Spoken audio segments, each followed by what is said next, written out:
Today's notes are on the French and Indian War and how the war itself led to a much larger conflict in U.S. history known as the Revolutionary War.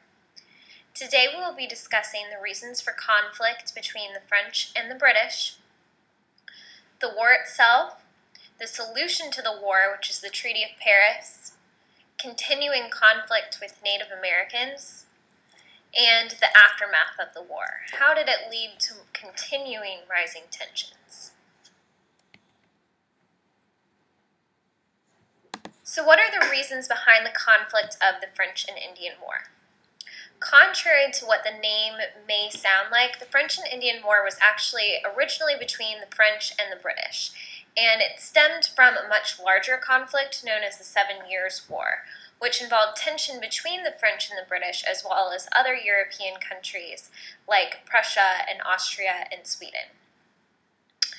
So for a while, there had been tension rising between the French and the British in North America because both wanted to expand their land. The French had settled in the middle of what is now the United States, like near Ohio and that Midwest region, whereas most of the English colonies were on the New England side, as we know from our notes previously. Well, they went right up against each other. So they wanted to expand to get more of those natural resources because as different regions, they have different geographies that offer different natural resources. So the French started to build forts between Lake Erie and the Ohio River in order to claim their land. So this was kind of standing their ground, and this is our land. Well, the English colonies did not like that, and in particular the Virginia colony, which kind of became the central thinking center of the colonies, sent George Washington, which we should recognize his name, who was only 21 at the time, to lead a militia to combat the French. So this was before the official war began, but it did kind of kick off an official battleground for this conflict. The Native Americans sided with the French because they too were upset with the British seizing their land or threatening to seize their land and push them back even further than they had already. So the Native Americans began fighting with the British because of the seizing of land. So the French and Indian War was pretty much fought over whose land is whose and a struggle to have more power based off of that land. So for each side we have the French and the Native Americans, and then on the other side the British, and then they're going to try to involve the colonists with something called the Albany Congress. In expectation of war, the British met with the colonies to demand cooperation in defending themselves from the French. So the British spun it in a way saying that if you don't defend yourselves, then it's going to be at a loss for you too. I know that you're not technically with us anymore, but you still are under our rule, or many of them were, the royal colonies anyway, and that you need to defend yourselves. People like Benjamin Franklin and other well-known founding fathers stood up and said, you know, we either join or we die because they're going to be fighting it here.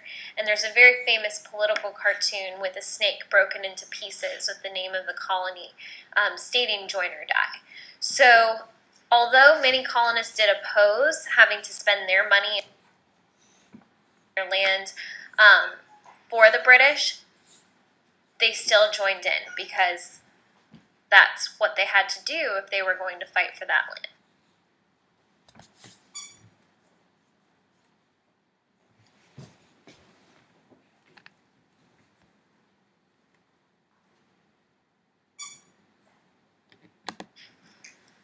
So they started to engage in war, the French with the Native Americans as allies, and then the British with the colonists as allies.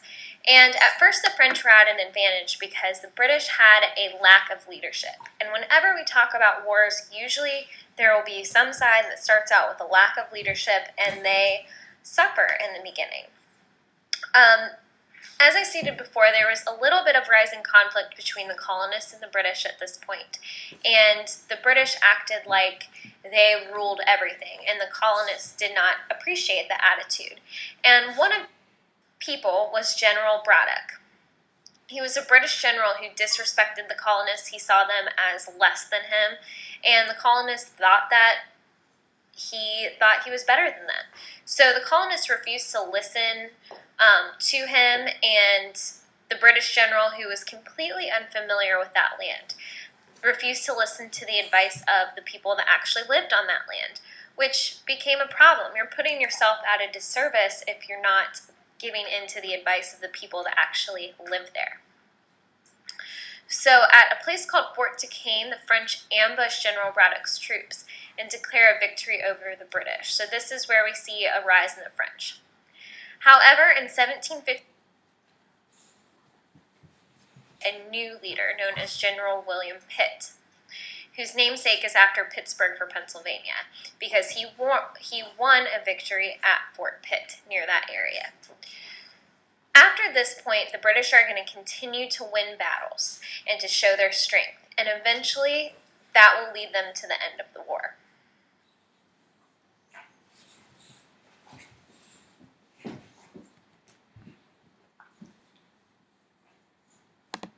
This is the first Treaty of Paris that we will talk about in this course.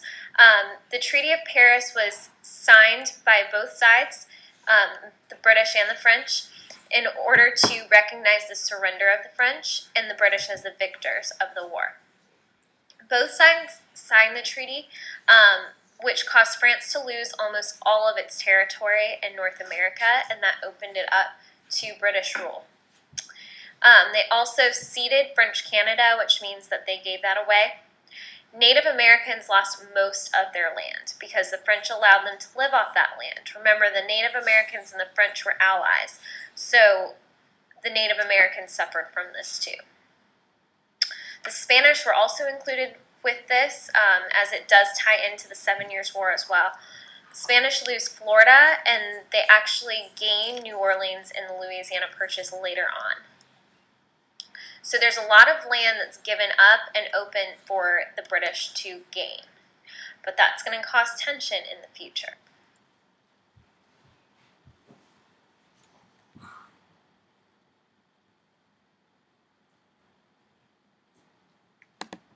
So one of the outlashes from the Native Americans and their feelings of being upset after losing much of their land is Pontiac's War. This was an attack led by an Ottawan leader. Ottawans are a tribe, and his name was Pontiac, and he led them against British settlements in what was formerly the Ottawan land. Pontiac destroyed British buildings and killed 2,000 people, so he just went on a rampage. And the British reacted by killing innocent Native Americans. So instead of attacking who attacked them, they just killed whoever looked like a Native American to them. So that caused a lot of distress between the Native Americans and the British. And also the colonists were tied into that as well. And they were the people living there with the Native Americans.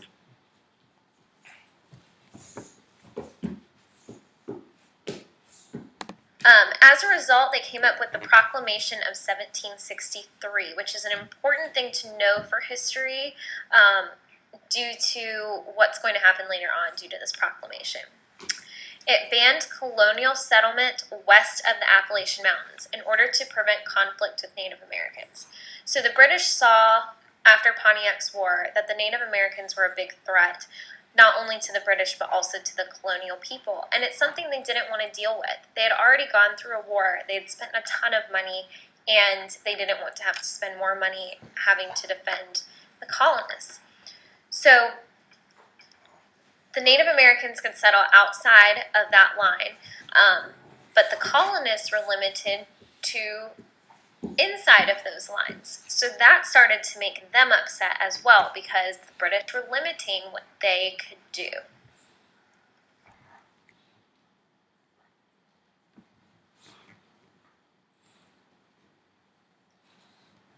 What's the big deal with the French and Indian War anyway?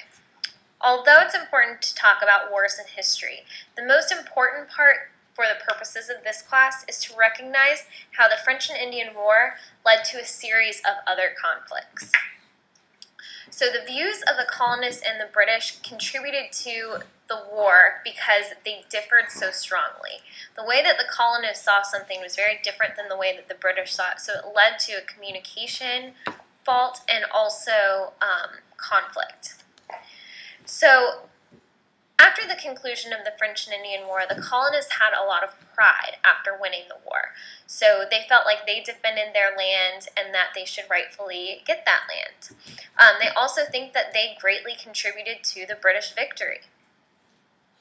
So very different from the British views, where the war hurt the British financially and sent them into debt. So they didn't have a lot of pride about it. They saw the aftermath of the war as detrimental to their economy.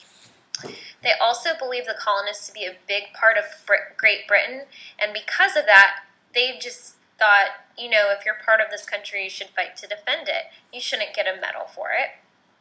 But the colonists didn't see themselves that way. They thought the British would be grateful for their contributions, almost like an ally agreement, like they're two different areas.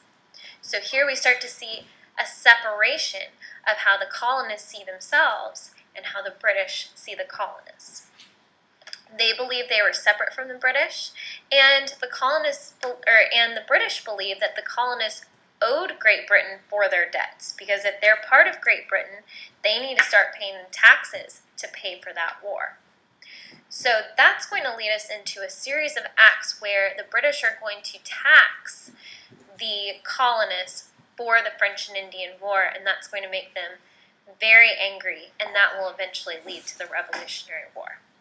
So a series of misunderstandings that leads us into a cause and effect pattern where all of these different sequences build up into a much bigger war for the colonists.